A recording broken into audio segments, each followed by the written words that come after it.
Román Rodríguez vuelve a la primera línea de fuego. Fue consejero de Sanidad, presidente del Gobierno de Canarias, vicepresidente del Cabildo de Gran Canaria y ahora vicepresidente del Gobierno de Canarias de nuevo. Don Román Rodríguez, de nuevo en su casa, ¿no? Bueno, yo, si mi casa es la política, sigo en la política con responsabilidades distintas. La conformación de la actividad política pasa por estar en el gobierno cuando tienes las mayorías suficientes y si no, estar en la oposición. Las dos funciones son esenciales. Yo diría que las dos tienen que funcionar bien. Para que el gobierno ejerza su función, tiene que haber la oposición que ejerza el control y el seguimiento de la acción gubernamental. Yo he tenido etapas de responsabilidades gubernamentales y etapas de oposición, siempre con ideas, con propuestas, con convicciones, y ahora hemos generado condiciones para un cambio de ciclo que algunos reclamamos durante mucho tiempo. Durante la última década creíamos que el ciclo anterior estaba agotado, que las oportunidades no se estaban aprovechando, y razón por la que algunos hemos venido reclamando esta necesidad de cambio. Se ha dado la circunstancia, el 26 de mayo, que 4 organizaciones de corte progresista juntamos la fuerza con una acción de gobierno orientada sobre 3 bases. Yo siempre digo, todo lo referente a un modelo de desarrollo sostenible, duradero, diversificado, capaz de generar empleo y que éste sea de calidad, que sea muy respetuoso con la naturaleza, con el medio ambiente, que tenga entre sus tareas la lucha contra la crisis climática, que ya está en la agenda de todos los países y también de las comunidades locales. Un segundo parámetro, y es mejorar los servicios públicos mal dimensionados y con escasa y respuesta a las demandas ciudadanas. Los peores servicios públicos de España los tiene esta comunidad. Un énfasis especial en la lucha contra la pobreza y la exclusión, porque es un parámetro que yo creo que nos debe avergonzar. La situación de determinados sectores sociales en Canarias es inaceptable, y una sociedad que se precie tiene que responder a esa situación crítica.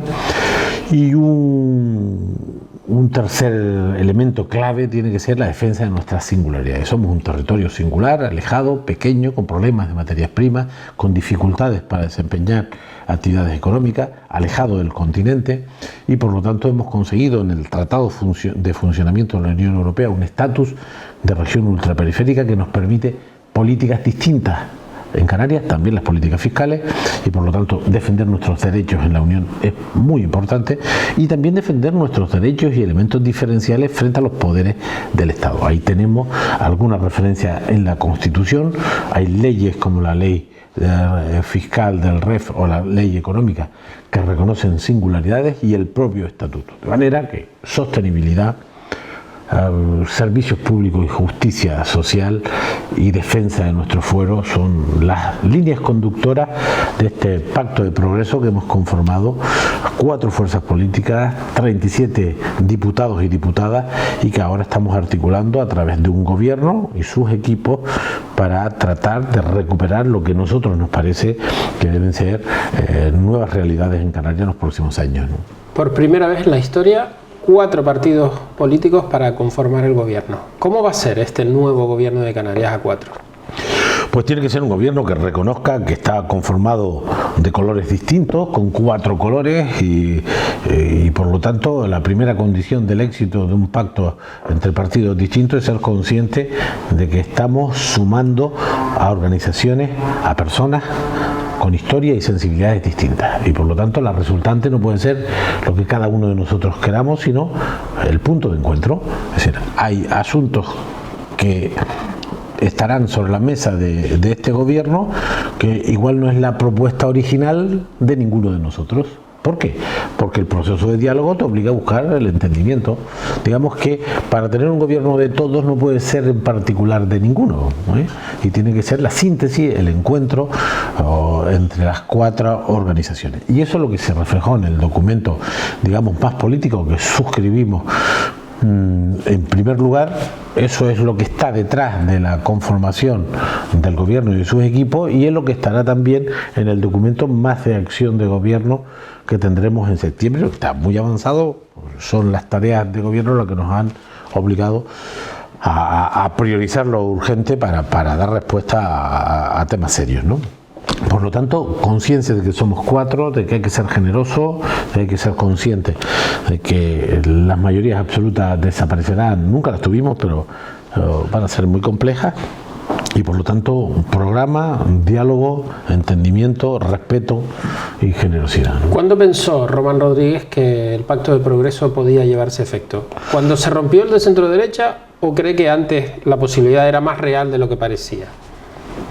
Yo estuve en virtud. Primero hubo los pactos locales, que ahí tuvimos nosotros importantes discrepancias con nuestros socios preferentes, Podemos, Partido Socialista.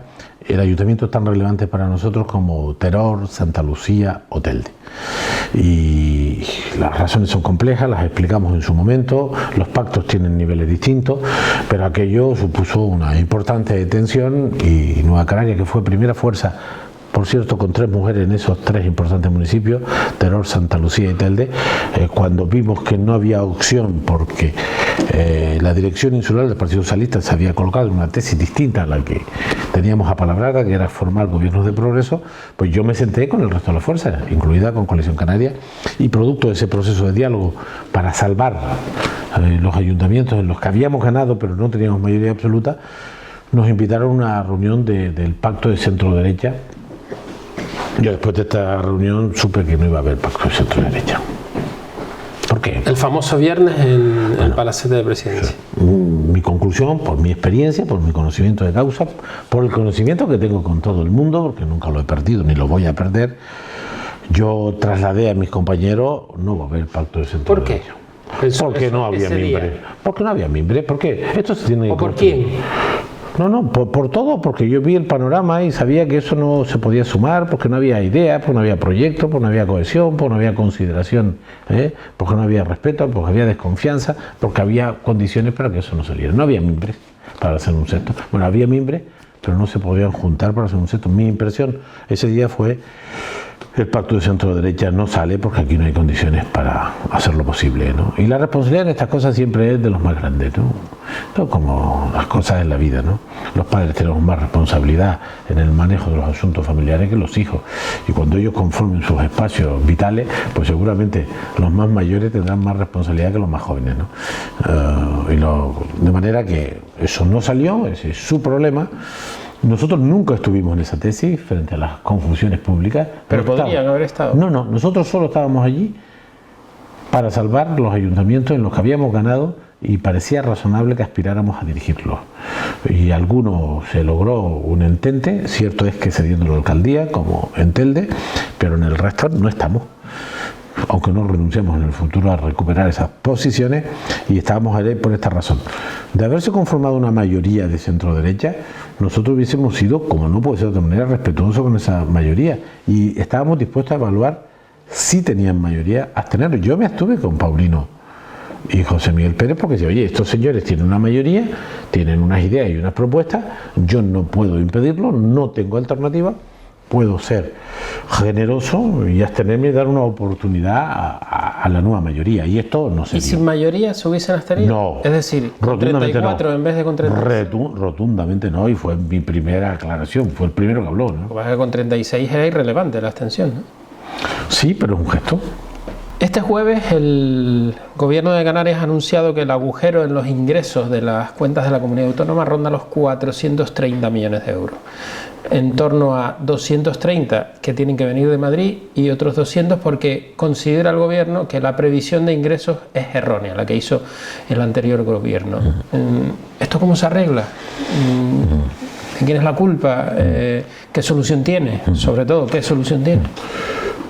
Las leyes de presupuesto son esenciales en la acción gubernamental, las leyes sectoriales también, pero no hay ninguna acción del gobierno que no se sustente, que no sean las ideas, los principios, los valores, la ética que está en la práctica humana. Es decir, las políticas gubernamentales se sustentan en las leyes de presupuesto. De manera que la ley de presupuesto es estructurante, es nuclear, es ahí donde se ve los principios, las ideas, las prioridades. Y la ley de presupuesto es una previsión de ingresos y es una previsión de gastos.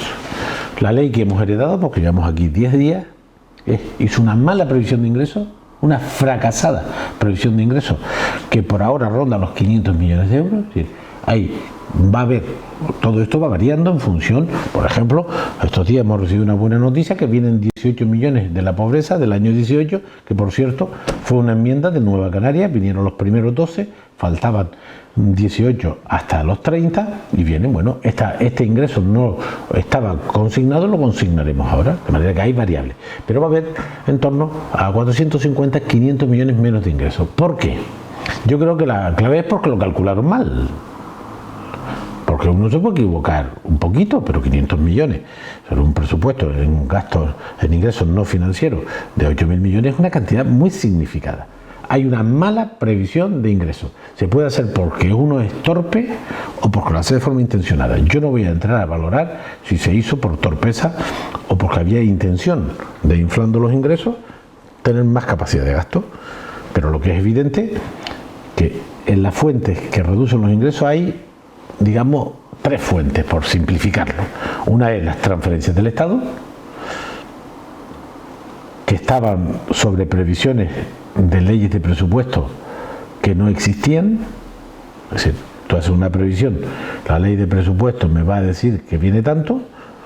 Bueno, se hizo una previsión sobre las leyes de presupuesto del año 19, cuando había elementos de juicio para saber que el gobierno no tenía las mayorías, pero se puede entender.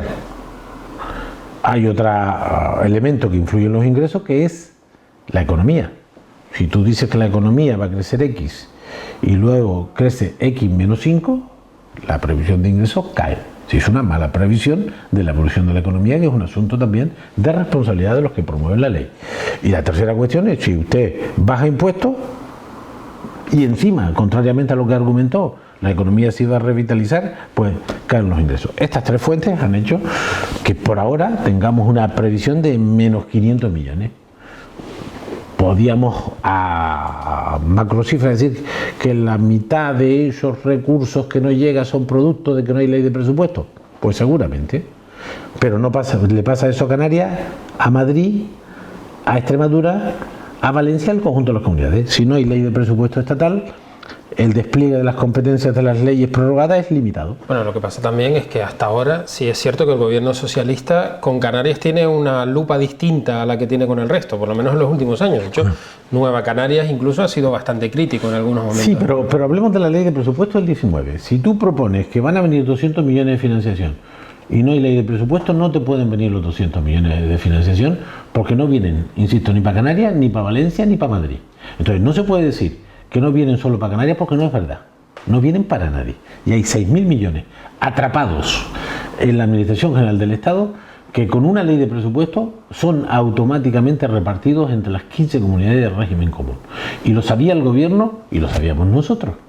Por eso nosotros éramos partidarios que la ley de presupuesto del 19 que presentó Sánchez se tramitara y diéramos la oportunidad a mejorarla en el trámite de enmienda. Otros se opusieron y dijeron que era mejor no tener ley de presupuesto. Me lo dijeron a mí en el Parlamento, o sea que no tienen escapatoria. Defendieron que era mejor para Canarias no tener ley de presupuesto. Nosotros defendimos que la ley de presupuesto siempre es buena para la economía, para el conjunto de las administraciones y también para Canarias. Por lo tanto, que no vengan recursos de Madrid porque no hay ley de presupuesto, en cualquier caso es una variable ajena, digamos, al poder. Y es la mitad del problema próximo. Puede ser la mitad del problema. Si hubiera ley de presupuesto, esto se desbloquea automáticamente porque se desbloquearía para el conjunto del Estado español. Y la otra mitad está en errores en las previsiones de evolución de la economía y en rebajas de impuestos. El presidente saliente dijo en el debate de investidura que él había rebajado impuestos por 470 millones. Bueno, pues ahora pagamos las consecuencias de esa política. Una política que no impactó en el crecimiento de la economía, pues estamos cayendo y peor que la media española, tampoco impactó en los ingresos. Porque él decía, no, si el dinero está en el bolsillo de los consumidores, entonces hay más actividad y más ingresos. Tampoco impactó porque están los datos. Los datos que nosotros manejamos son los datos de los técnicos. La Autoridad Independiente de Responsabilidad Fiscal sobre datos del primer trimestre apunta que vamos a incumplir la regla de gasto, que ahora hablaremos. Y el Ministerio de Hacienda del Gobierno de España ya dice en los datos de mayo que vamos a incumplir también en el déficit, de manera que tenemos una previsión de ingresos por ser benévolo, equivocada, porque asignaron ingresos que eran difíciles de garantizar porque no había ley de presupuesto ni probabilidades, y ellos trabajaron para que no hubiera ley de presupuesto. Hicieron una previsión del crecimiento de la economía equivocado, hicieron rebajas de impuestos que ahora pagamos las consecuencias. Grave es la falta de ingresos, pero más grave es que el gasto esté por encima del autorizado. Es la famosa regla de gasto. Hay una previsión de incumplimiento de la regla de gasto. La regla de gasto permitía el 2,7 y estamos más cerca del 5,5 que del 2,7. De manera que aquí tenemos dos parámetros de las reglas de estabilidad flagrantemente incumplidos a 30 de junio. Primero, déficit excesivo, ya lo dice el Ministerio de Economía en los datos provisionales del mes de mayo, el Ministerio de Hacienda, de los datos del mes de mayo, y la IREF y nuestros propios datos plantean además el problema de la regla de gasto. Es decir, que hay dos parámetros incumplidos con la ley de presupuesto del señor Clavijo y los suyos. A 30 de junio proyectado al año completo. Sobre los ingresos a estas alturas de año no se puede hacer nada. Ni puedes generar nuevos tributos a estas alturas del año, ni puedes revisar los existentes, ni puedes activar la economía internacional desde aquí, ni puedes garantizar una ley de presupuesto en España porque está fuera de nuestro control. De manera que sobre la previsión de ingresos podrás actuar cuando hagas una nueva ley de presupuestos, pero ahora no tienes margen para mejorar los ingresos, a no ser que esas variables que no son nuestras se recompongan. Donde había posibilidades de actuar, esos son los gastos. Y no solamente no actuaron, porque los datos de la IREF son los datos del primer trimestre que manda la Consejería de Hacienda a este organismo. Y cuando tomaron las siguientes decisiones lo sabían que no había ley de presupuesto de forma fehaciente porque había elecciones, 28 de abril, sabían que no había ninguna posibilidad de ley de presupuesto porque había elecciones generales justo porque decayó la ley de presupuesto, sabían la situación tendencial de la baja de los ingresos porque sobre estos criterios se pronunció la Autoridad Fiscal Independiente y toman las siguientes decisiones, y es autorizar gasto sin cobertura presupuestaria, condicionando el presupuesto vigente, comprometiendo el presupuesto vigente y condicionando los presupuestos futuros. Me refiero al anuncio público en la precampaña de Clavijo, en el Consejo Asesor y luego en decisiones del Gobierno, reduciendo la jornada laboral de enseñantes y de sanitario. Estas dos medidas, en la ley de presupuesto decía disposición adicional 16.8, que se tomarían solo si había autorización de aplicar el superávit, cosa que no se produjo ni para nosotros ni para nadie, y sabían que nos iba a dar. Y en todo caso que aún con autorización del superávit no se comprometiera la estabilidad financiera de la comunidad, y lo hicieron. De manera que no solamente hicieron una mala previsión de los ¿Cuánto ingresos, supone eso? esto mínimo 200 millones de euros. ¿Tanto? No esta la desviación. La desviación que a 30 de junio tenemos de la evolución de los gastos nos puede llevar a superar la regla de gasto prácticamente en 200 millones de euros. Un desaguisado, no tienen escapatoria, son unos irresponsables. Hicieron una mala ley de presupuesto en la previsión de ingresos y se comprometieron a gastos que de forma fehaciente están condicionados en la ley de presupuesto. Disposición adicional 16.8. Decía, esto no se puede hacer, y lo hicieron. Yo cuando dijeron eso el día 2 de mayo, a 24 o a 20 días, 25 días de la votación, yo pensé que era un farol y saqué varios comunicados diciendo, oiga, no me lo creo, están engañando, esto es confundiendo. No, pues tomaron la decisión de reducir jornada, que yo estoy de acuerdo en la reducción de la jornada laboral. El problema es que eso solo lo puedes hacer si tienes cobertura presupuestaria. Es que si no, disparas con pólvora ajena, que fue lo que hicieron. Y son dos decisiones que ahora estamos cuantificando su impacto, pero entre ambas decisiones pues estaríamos, porque hay otras desviaciones, pero estas dos pueden estar en el detalle porque no lo tenían cuantificado, porque no estaba presupuestado. Puede estar en 120, 125 millones entre ambas medidas. Año completo. En el año en curso afectaría a partir de la toma de decisión. De manera que fallo en la previsión de ingresos y fallo estrepitoso en los gastos a sabiendas de que incumplían la norma, a sabiendas de que no había cobertura presupuestaria. De manera que es impepinable que hemos heredado una ley de presupuestos envenenada. Que el problema no es para este gobierno, el problema es para los servicios públicos y para nuestra gente. Y lo más grave es que si estos condicionantes que son difíciles de corregir en un cuatrimestre no se corrigen, tendremos incumplimiento, y los incumplimientos tienen consecuencias, y es un plan económico financiero que va a complejizar, por ejemplo, la financiación de esta comunidad. Esta comunidad, como tenía los parámetros de estabilidad cumplidos, se beneficia del Fondo de Facilidad Financiera, que es un fondo público para financiar la deuda a la comunidad con intereses cero y además con facilidad, fondo de facilidad financiera. Si perdemos esta condición, nos vamos al fondo de liquidez autonómico, que tiene bastante más complejidad en todos los órdenes. Dice el anterior gobierno que lo que le deja al nuevo gobierno son unas cuentas saneadas. Lo dijo esta semana en una rueda de prensa la anterior consejera de Hacienda, Rosa Dávila, acompañada del secretario general de Coalición Canaria, José Miguel Barragán, y que ustedes lo que están buscando son excusas para subir los impuestos. Se lo pregunto claramente. ¿Este nuevo gobierno va a subir impuestos y verdaderamente tiene unas cuentas saneadas? Vamos a decir, la Autoridad Independiente de Responsabilidad Fiscal, organismo creado por una ley orgánica en virtud de la reforma constitucional y los condicionantes de la Unión Europea, dice con los datos del primer trimestre que vamos a incumplir la regla de gasto. La señora Dávila y el señor Barragán mienten, y lo desmienten sus datos.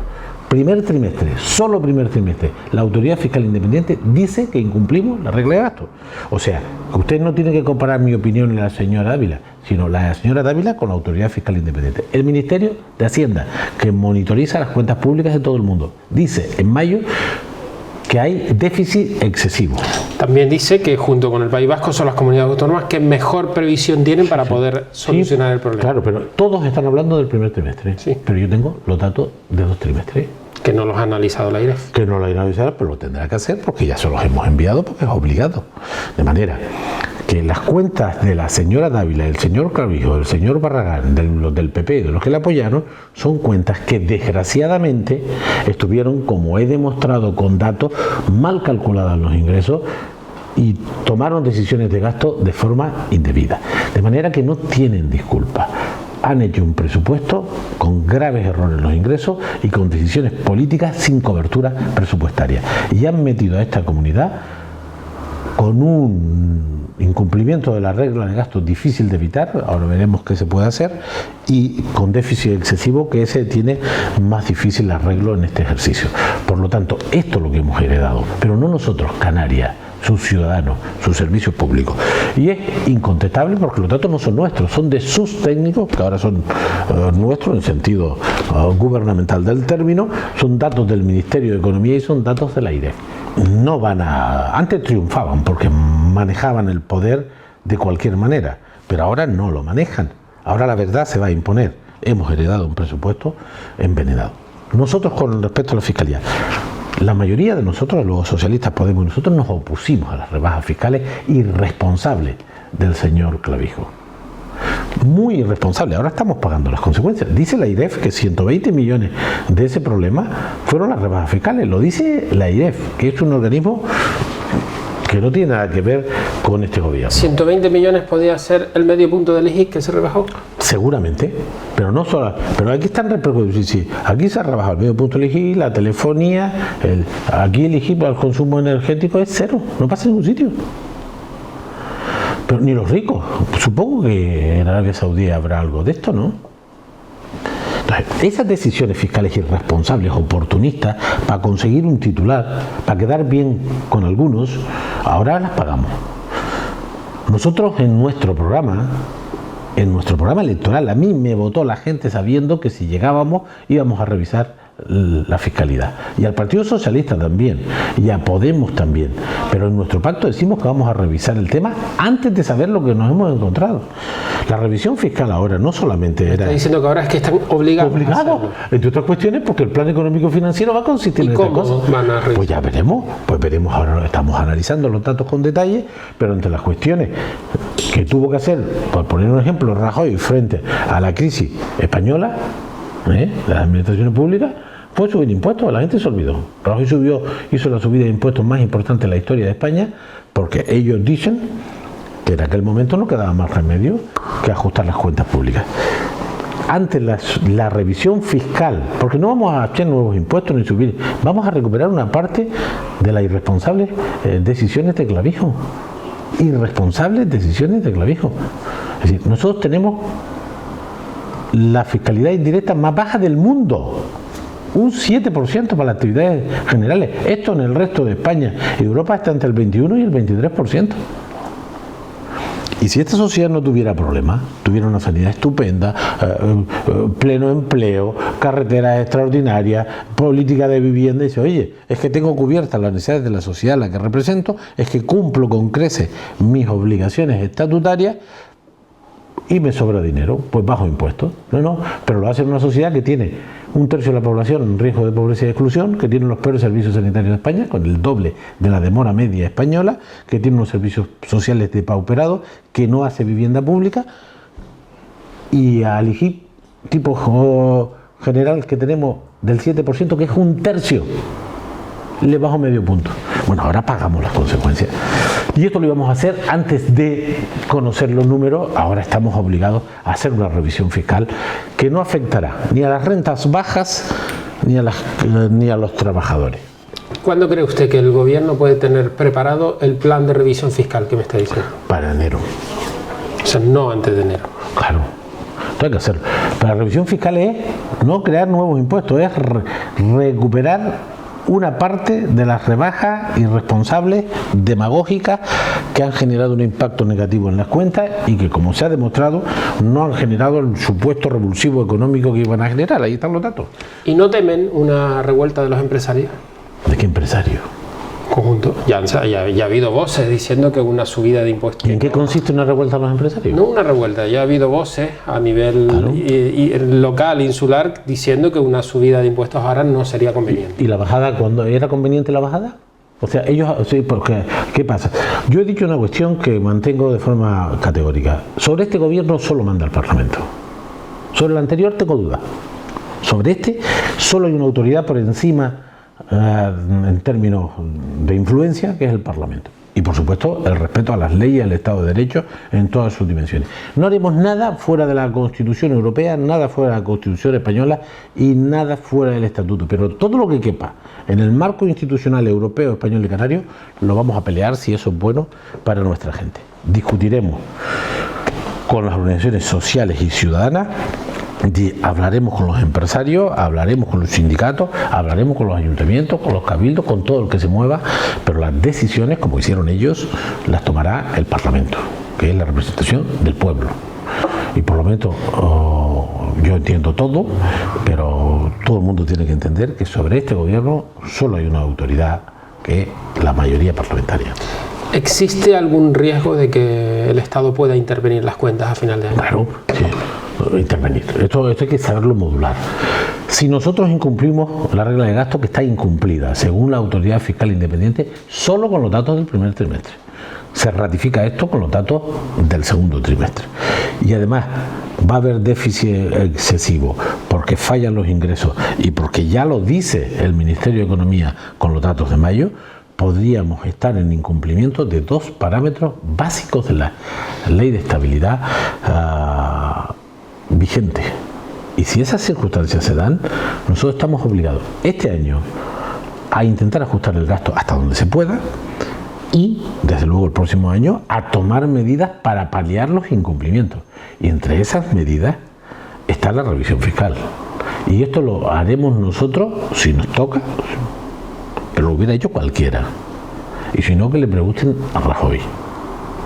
Ese si nos toca sonó que no tiene mucha confianza en que el pacto se mantenga. No. Toca sí o no, sí. sobre todo, no, hombre, si los datos se confirman, nosotros vamos a intentar corregir lo que se pueda. Ya digo que en ingreso es muy difícil corregir la caída, pero en los gastos vamos a intentar yo voy a buscar los mecanismos y estamos haciendo los análisis pertinentes para todo lo que no sea imprescindible, no gastarlo, porque si lográramos ajustar el desajuste que hemos heredado, podríamos entrar en un año 20 muy interesante. También es cierto que si la situación política española se normaliza, cuando digo no se normaliza, tenemos un gobierno con competencias y leyes tal completas, podríamos estar en unas condiciones mejores. No es lo mismo abordar esta situación sin ley de presupuesto el año 20 que con ley de presupuesto el año 20. Y con este panorama que nos está dibujando, señor Rodríguez, ¿está Canarias en disposición de afrontar la tan comentada renta básica? Por supuesto, por supuesto. No vamos a renunciar ni a una sola de los objetivos del programa gubernamental. Es cierto que no esperábamos estas cuentas, no las esperábamos. Por eso pregunto, porque sí, pero tomaremos las decisiones necesarias para reconducir esto. La renta canaria que estamos proponiendo son 300 millones, si la mitad, casi la mitad de lo que rebajó Clavijo de forma irresponsable, sin ningún impacto en la capacidad de ahorro ni de consumo de los ciudadanos, pero sí comprometiendo las cuentas. Si hay un desfase ahora que estamos hablando de que podemos estar en torno a 430 millones de euros que no sabemos de dónde van a salir para intentar cuadrar las cuentas. Si le añadimos 300 más... Pero esto no funciona así, vamos a ver. Las cuentas públicas son una cosa compleja, no es ingreso menos gasto, no. Vamos a ver. Lo que hace falta es una ficha financiera. Hace falta una ficha financiera, pero esta legislatura dura 4 años. 4. La ley que sustente la renta canaria la haremos en 18 meses, no antes, porque así está en la ley de servicios sociales que aprobamos en abril. En 18 meses haremos los presupuestos del gobierno de Canarias se pueden reconducir. Ficha financiera para la renta básica. Además, la renta básica, como todas las políticas sociales, se tienen que hacer de manera progresiva. El objetivo que perseguimos es que al final de esta legislatura tengamos en torno a 40, 50, 60.000 unidades familiares con necesidades apremiante, bien con una renta de supervivencia, de dignidad, que estará en torno a 600 euros, o completar a quien teniendo rentas inferiores no llega a esta cantidad. Eso, a final de legislatura, tiene que ser un objetivo y yo, evidentemente, estoy convencido que lo vamos a conseguir. Vamos a tener, desgraciadamente, un primer inicio comprometido por la irresponsabilidad de otros, por disparar con pólvora ajena, pero ahora nos toca a nosotros arreglar el desaguisado, recuperar posiciones. Si la situación política española acompaña, sería un factor muy favorable, me refiero a la presencia de leyes de presupuesto, y por lo tanto en estos 4 años nosotros haremos posible no solo la renta canaria de ciudadanía sobre estos tiempos y parámetros, sino hacer vivienda pública, mejorar la sanidad, la educación, invertir en carreteras. Bueno, lo de carretera es un escándalo. En el año 18, y está por precisar, ejecutaron 40 millones y tenían en la previsión de ingresos 300. 40 de 300. Y dijeron cosas, bueno, están todas escritas, las escriben ustedes, ¿eh? Ahora podemos ir comparando lo que decían y lo que pasó. Y en este año, yo no sé si la ejecución presupuestaria en materia de carretera superará esa cifra. Y tenían en la previsión de ingresos 219. Es cierto que luego han fallado porque no había ley de presupuesto y porque firmaron un convenio no por 200 millones, sino por 60. Clavijo firmó un convenio de carretera, 60 millones el año 18. Y de esos 60 no se gastó nada. Escuche bien, de los 60 millones, porque eran 200, redujo el acuerdo y había 60 el año 18, ejecución de los 60, 0. 60 el año 19 y vamos a ver si ejecutan la mitad. Esto es lo que hemos heredado, esto es incontestable, el tiempo los pondrá en su lugar. ¿Y los 500 millones de la famosa sentencia confían en que puede Hay que pelear por eso. Pero también somos plenamente conscientes de que han colocado esos 500 millones en el superávit del año 18 y hay que buscar una solución política para recuperar esos 500 millones. Porque están colocados, la Autoridad Fiscal Independiente sostiene que están bien colocados en el superávit, que es un organismo no determinante, pero muy relevante, y sostienen que están bien colocados ahí. Hay que pelear y el presidente ha hablado con el presidente del Gobierno de España y con los ministros correspondientes para tratar por una sola vez y por las circunstancias que acompañaron este proceso, esos recursos hoy vinculados al superávit del año 18 puedan ser liberados y transferidos a la comunidad en 2, 3, 4 años de forma no finalista, aunque condicionada. Porque las leyes y las normas de estabilidad vinculan a la Unión y vinculan al Estado español. Creemos que hay un resquicio para recuperar ese dinero, que sería una gran noticia también para el presupuesto del año 20. Para eso también necesitaríamos un gobierno con plenas competencias, y tenemos un gobierno en España en funciones. Pero es curioso que estemos peleando por una sentencia firme y hablando de que depende de que el gobierno esté en funciones o esté el gobierno con plenas competencias. No debería ser así, ¿no? Estamos hablando de una sentencia. Claro, estamos hablando de una sentencia y hubo una negociación que yo no tengo todas las variables, hay todas versiones. Hubo un borrador para firmar la transferencia antes de colocarlo en el superávit a la Comunidad Canaria. Yo no sé quién tiene razón de los dos, lo que sí sé que no hubo convenio, que el dinero se colocó. Lo de colocarlo en el superávit tampoco tiene mucho sentido, ¿no? Bueno, si no firmas el convenio, sin duda. No, ¿cómo no tiene mucho sentido? Si tú tienes una sentencia ejecutiva... ¿Pero un convenio para firmar una sentencia, por qué? No, vamos a ver. Antes hubo un proceso de negociación que fracasó. Sí. Yo creo que las responsabilidades están compartidas, Aquella bronca de Clavijo y Sánchez y Clavijo, dije en varias ocasiones que nos perjudicaría. Y ahí están las consecuencias. Al final, ni Sánchez ni Clavijo arreglaron el problema de las carreteras. Y lo que hicieron las reglas de juego es colocar esa sentencia, si no había un convenio que le diera salida, en el superávit. Pero nosotros colocamos la ley de presupuesto del 18 en una disposición transitoria, que no me sé su número, que el tema de la sentencia se pactara entre las dos administraciones y se transfiriera a través de un convenio para ejecutarlo. Ese convenio fracasó. La ruptura de relaciones entre el gobierno de España y el gobierno de Canarias hizo que aquello, parece que hay hasta borradores, yo no los tengo, los puedo conseguir si existieran oficialmente, pero lo anunciaron ustedes, lo dijeron ustedes, yo lo discutí en el Parlamento, yo defendí que la ejecución de la sentencia tenía dos partes, el dinero, digamos, que adelantó Canarias y que era indiscutible en la sentencia, y el dinero que estaba en el convenio pero que no se ejecutó, que es donde estaba la discrepancia. El primer tramo de 400 millones de capital y 100 de intereses no había discusión. Sí, pero la sentencia condena a pagarlo. Sí, esta parte. Y hubo una discusión sobre el segundo tramo. Los recursos que estaban sobre la ejecución de la sentencia. No. Te explico eso. No, vamos a ver, eso lo conozco bien. Paulino Rivero, por el incumplimiento flagrante y unilateral del Partido Popular rompiendo un convenio, se fue a los tribunales y ganó en 4 o 5 sentencias el derecho de esta comunidad a que el dinero que se retiró de forma unilateral se recuperara. Y había dos parámetros. Uno, 400 millones que había adelantado Canarias, 400 millones de sus propios recursos, que indiscutiblemente la Administración del Estado de Canarias, no había dudas en la sentencia, que se tenían que devolver con sus intereses. Esos son los famosos 500 millones, 400 de capital y hasta 500 de intereses. Y ahí había acuerdo entre la Administración General del Estado y la Administración Canaria interpretando la sentencia. Había una discrepancia en el otro tramo de la sentencia, que los recursos consignados en el convenio y que nunca se transfirieron, pero que tampoco se adelantaron, que son otros 300 y pico millones. Exacto, total 800 que había que pagar. Efectivamente. Entonces, sobre el segundo, ahí la abogacía del Estado dice que la sentencia lo que dice es lo primero, y los servicios jurídicos de la comunidad dicen que dicen las dos cosas. Yo creo que dicen las dos cosas, yo no soy jurista, pero yo creo que la interpretación de la sentencia es que nos tienen que pagar lo que adelantamos y sus intereses, y lo que nos dejaron de transferir y sus intereses. Esa es la interpretación que hacen los servicios jurídicos de Canarias, y la abogacía del Estado solo reconocía lo primero. Entonces hay una discrepancia. Sobre esa discrepancia hubo una negociación durante meses entre Clavijo y Sánchez, y no llegaron a un acuerdo.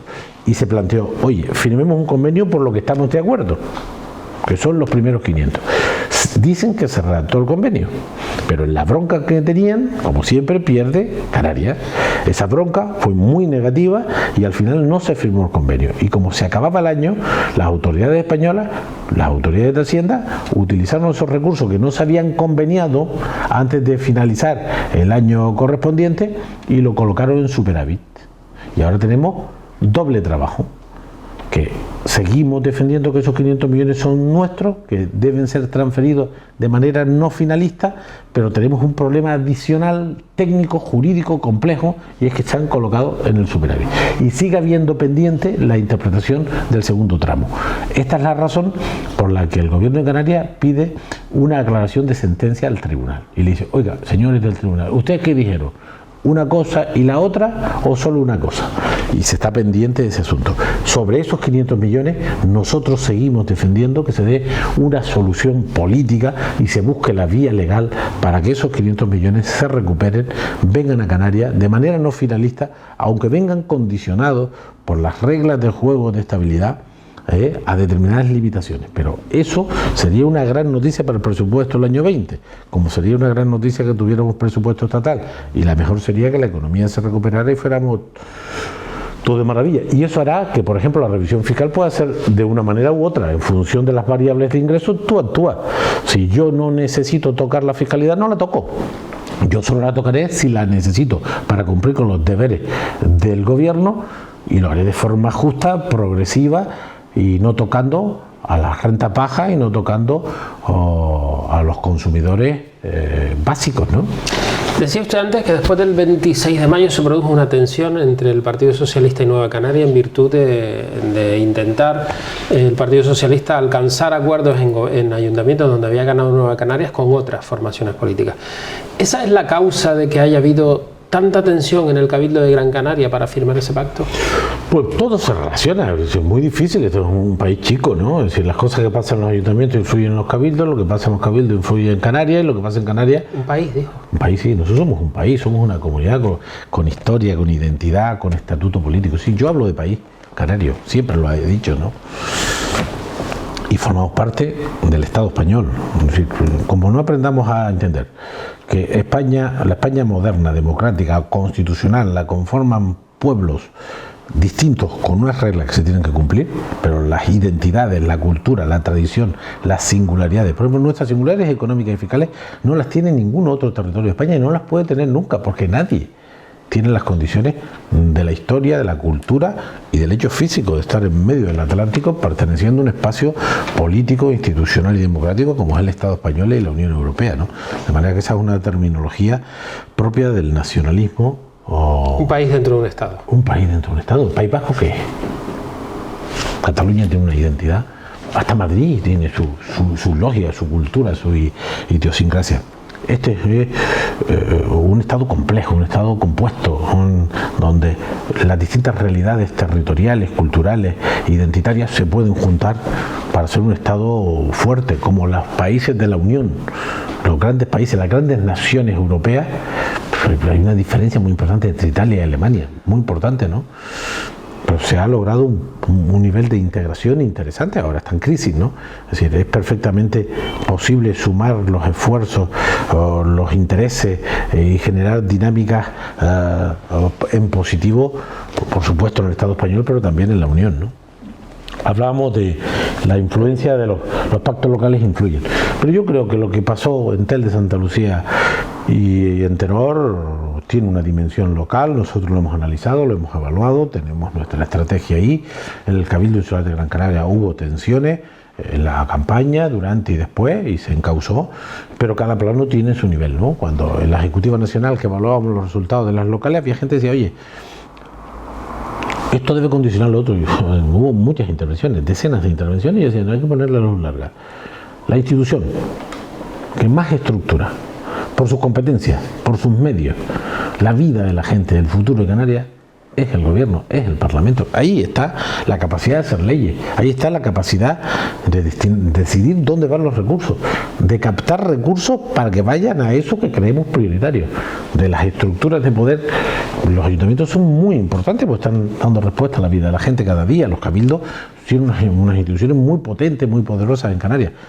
Pero la capacidad de autogobierno, de hacer leyes, de decidir las cosas, está en Canarias. Y por lo tanto, aunque todo se relaciona con todo, teníamos muy claro que el objetivo de conformar un gobierno alternativo era irrenunciable y no lo podíamos vincular a conflictos, por relevantes que fueran, de otros ámbitos. Luz larga. Con 8 consejeros en el Cabildo, los mismos que el Partido Socialista, 5.000 votos más. ¿No cree usted que Nueva Canarias podría haber sido un poco más generosa con el PSOE? Eso está en el ámbito de las relaciones de ambos partidos. Hay una diferencia. Digo porque en el gobierno sí que se ha visto esa generosidad del PSOE hacia Nueva Canarias. Pero el gobierno no es del Partido Socialista en Canarias. Ojo, el gobierno es de 4 partidos, ya lo expliqué. El Cabildo tampoco es del partido solo. No, pero el señor Morales es presidente del Cabildo electo. Esto es un elemento que no es baladí. Es una anécdota. No es una anécdota. Es un presidente y luego electo cada ámbito que puede caer en cualquier momento. Bueno, pues que lo organicen. Que lo organicen. El planteamiento es, por eso hay desconfianza, porque dijeron eso. Entonces, cuando tú dices eso, si entonces generas desconfianza y se hace más costoso. Se refiere que dijeron que hay una moción de censura preparada. Pues cuando dices eso, las consecuencias son que se genera desconfianza y las cosas se hacen más difíciles, se hacen más costosas. ¿Y teme Nueva Canarias una moción de censura? Yo no, y si la producen, la explicarán y nosotros ya veremos qué hacemos. Todo está analizado y todo está evaluado y todo tiene sus consecuencias. Hemos conseguido mayorías de progreso en Las Palmas de Gran Canaria y el Cabildo que enseñaron el camino a lo que vamos a hacer en Canarias. Empezamos en Las Palmas, que ha ido muy bien, en la pasada legislatura y en esta, en el Cabildo, que ha ido bastante bien y irá bien, y en Canarias.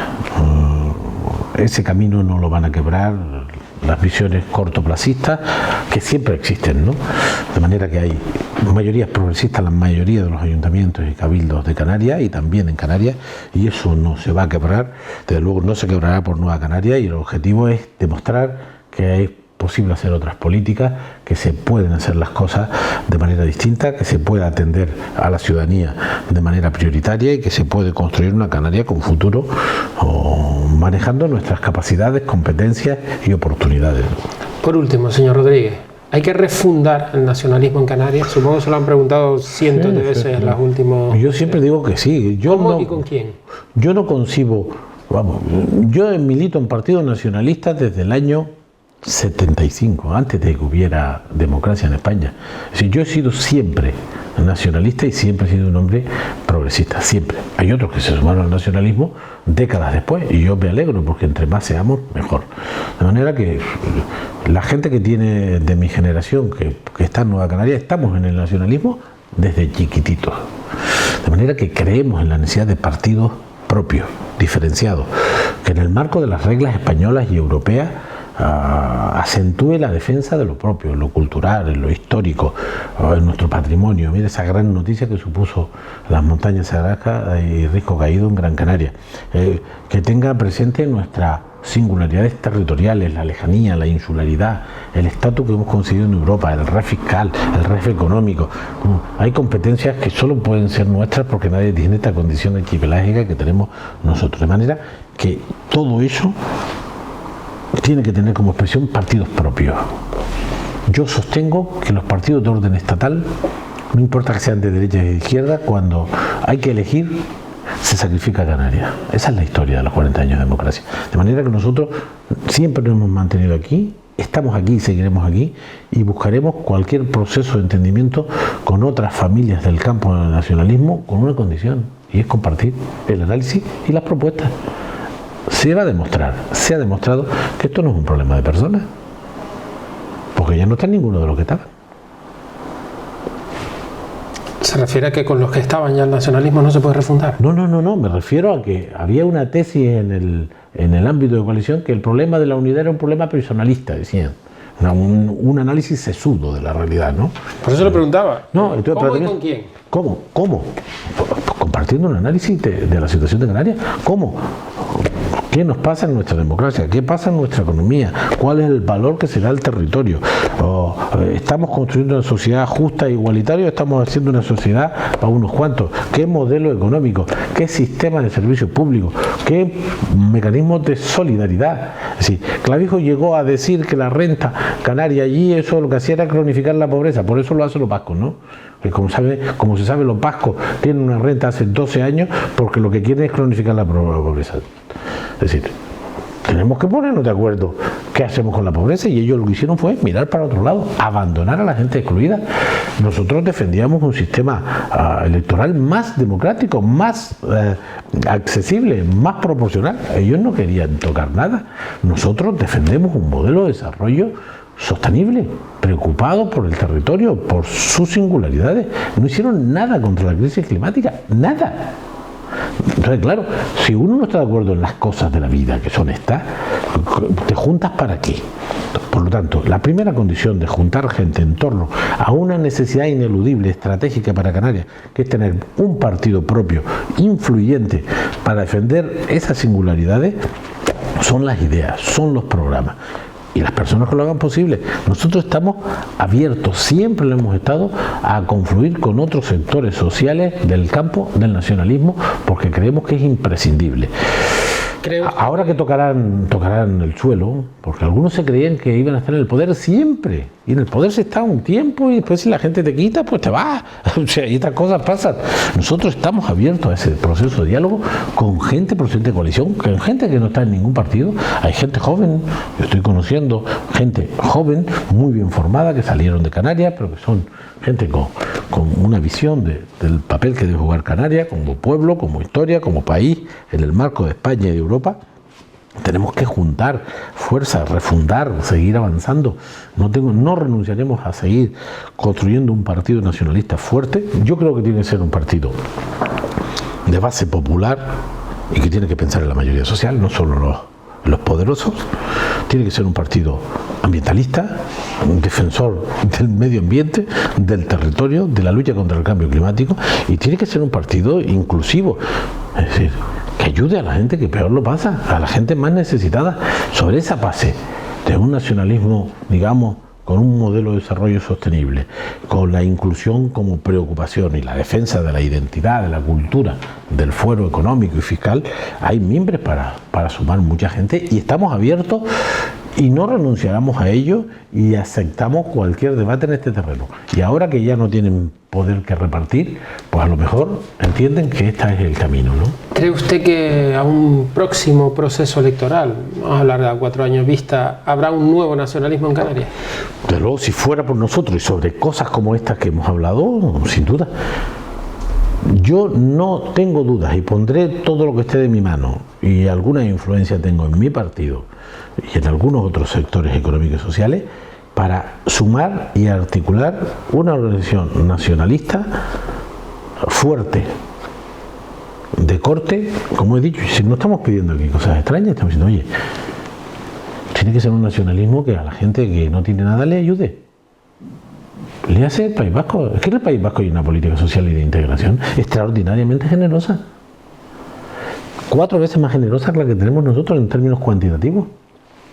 Es que hay que defender nuestra historia, nuestra tradición. Yo me he llevado una alegría extraordinaria con el tema de Risco Caído de la Montaña Sagrada. Nosotros no somos conscientes de nuestra etapa prehispánica. Es poco razonable que esto sea así. No hay pueblo en el mundo que no tenga en cuenta, respete y ponga en valor sus raíces. A nosotros nos cuesta. Tienen que venir.